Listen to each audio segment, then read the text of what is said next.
Hi friends, welcome to my channel மிங்கி சமையல். இன்றைக்கி நம்ம மிங்கி சமையலில் ஒரு சூப்பரான லஞ்ச் பாக்ஸ் ரெசிபி தான் பார்க்க போகிறோம்.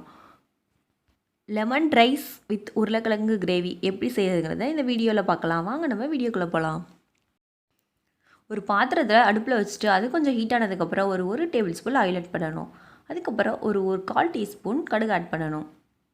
இப்போ கடுகு நல்லா பொரிஞ்ச வர ஸ்டேஜில் கொஞ்சமாக 1/4 டீஸ்பூனுக்கு கொஞ்சம் கம்மியாக உளுந்தம்பருப்பு ஆட் பண்ணுறேன்.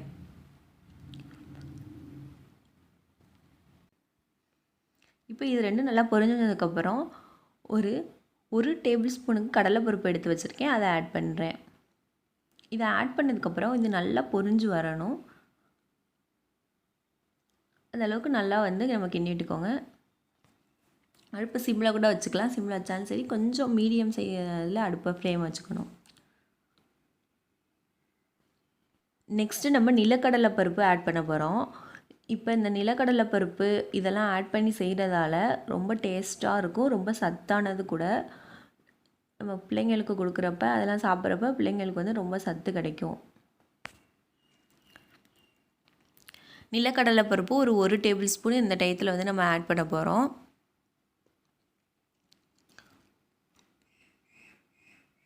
உங்களுக்கு தேவையான அளவு கூட நீங்கள் சேர்த்துக்கலாம். இது சேர்க்காமல் செஞ்சால் கூட ஒன்றும் பிரச்சனை கிடையாது.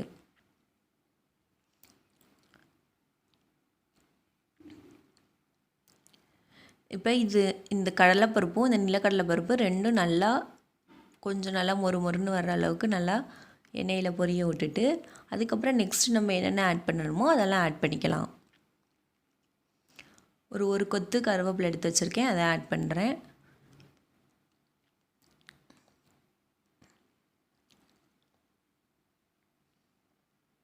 அப்புறம் ஒரு 2 மிளகாய் நீள்வாக்கில் கட் பண்ணி வச்சுருக்கேன், பச்சை மிளகாய் நீள்வாக்கில் கட் பண்ணி வச்சுருக்கேன், அதை ஆட் பண்ணுறேன்.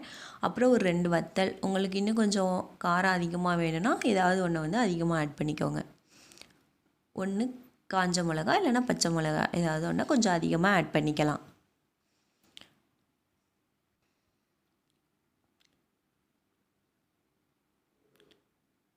இப்போ அடுப்பை கொஞ்சம் சிம்மில் வச்சுக்கோங்க. சிம்மில் வச்சு தான் அடுத்தடுத்த பொருட்கள்லாம் ஆட் பண்ணணும்.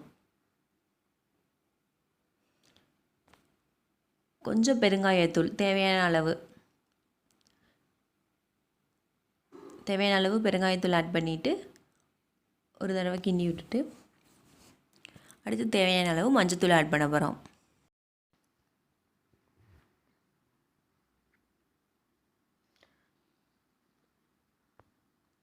மஞ்சத்தூள் தேவையான அளவு ஆட் பண்ணிவிட்டு நல்லா ஒரு தடவை கிண்டி விட்டுறணும்.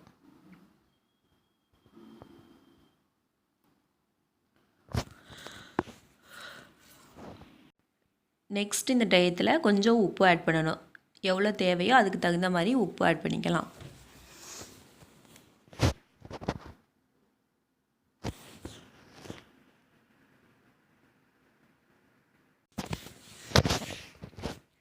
நெக்ஸ்ட்டு ஒரு மீடியம் சைஸ் எலுமிச்சம்பழம் 2 கட் பண்ணி வச்சுருக்கேன், அதை ஆட் பண்ணுறேன்.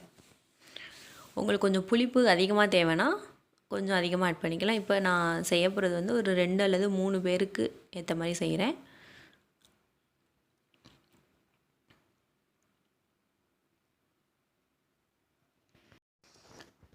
அவ்வளோதான். இப்போ கொஞ்சம் லைட்டாக அந்த இது கொதிக்கவும் நம்ம அடுப்பை ஆஃப் பண்ணிவிட்டு சாதத்தை போட போகிறோம். அரிசி ஏற்கனவே நம்ம சாதம் வடித்து வச்சுருக்கோம். கொஞ்சம் உதிரியாக வடித்து வச்சுக்கணும். அப்போ தான் இந்த லெமன் ரைஸுக்கு ரொம்ப டேஸ்ட்டாக இருக்கும். பாருங்கள், இந்தளவுக்கு உதிரியாக வடித்து வச்சுக்கணும். ஓகே, இப்போ நம்ம ரைஸை ஆட் பண்ணி கிண்டிடலாம்.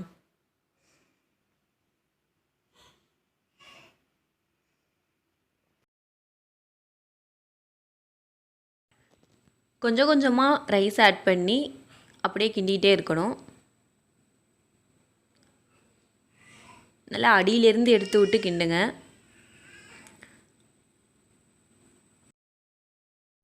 அவ்வளோதான், சூப்பரான லெமன் ரைஸ் ரெடி ஆயிடுச்சு. இதுக்கு ஏற்ற மாதிரி உருளைக்கிழங்கு கிரேவி எப்படி செய்யுதுங்கிறத நம்ம நெக்ஸ்ட் பார்க்கலாம்.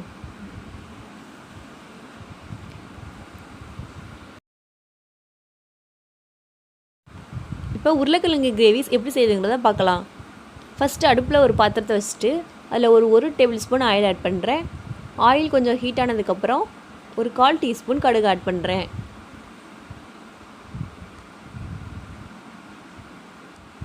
நெக்ஸ்ட் ஒரு மீடியம் சைஸ் பெரிய வெங்காயம் கட் பண்ணி வச்சுருக்கேன், அதை ஆட் பண்ணுறேன்.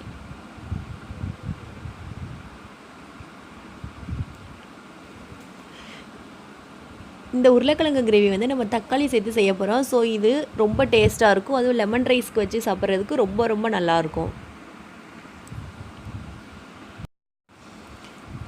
நெக்ஸ்ட் ஒரு சின்ன தக்காளி, அதாவது ஸ்மால் சைஸ் தக்காளி கட் பண்ணி வச்சுருக்கேன், அதை ஆட் பண்ணுறேன். கொஞ்சம் சின்னதாகவே எடுத்துக்கோங்க, ரொம்ப பெருசெல்லாம் வேண்டாம். அடுத்து ஒரு கைப்பிடி அளவு கருவேப்பிலை ஆட் பண்ணிவிட்டு இப்போ இது 3ஐயும் நல்லா கிண்டி விடணும். தக்காளியும் வெங்காயமும் நல்லா வதங்கணும். வதங்குற அளவுக்கு நல்லா ஒரு தடவை கிண்டி விட்டுட்டு நெக்ஸ்ட்டு நம்ம என்னென்ன ஆட் பண்ணுறோன்னு பார்க்கலாம்.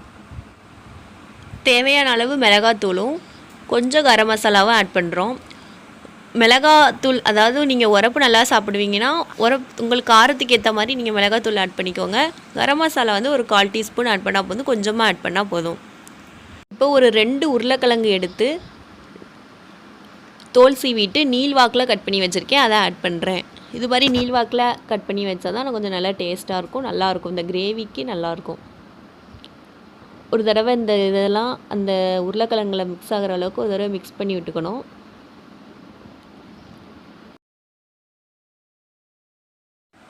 இப்போ இந்த இடத்துல தேவையான அளவு உப்பு ஆட் பண்ணுறேன்.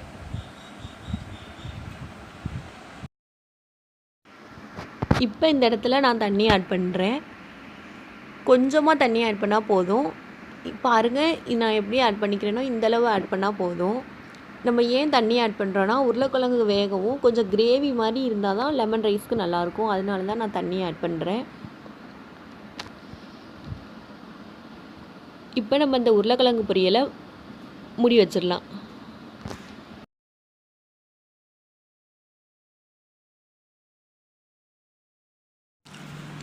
மஞ்சத்தூள் முதல்லே ஆட் பண்ணணும்,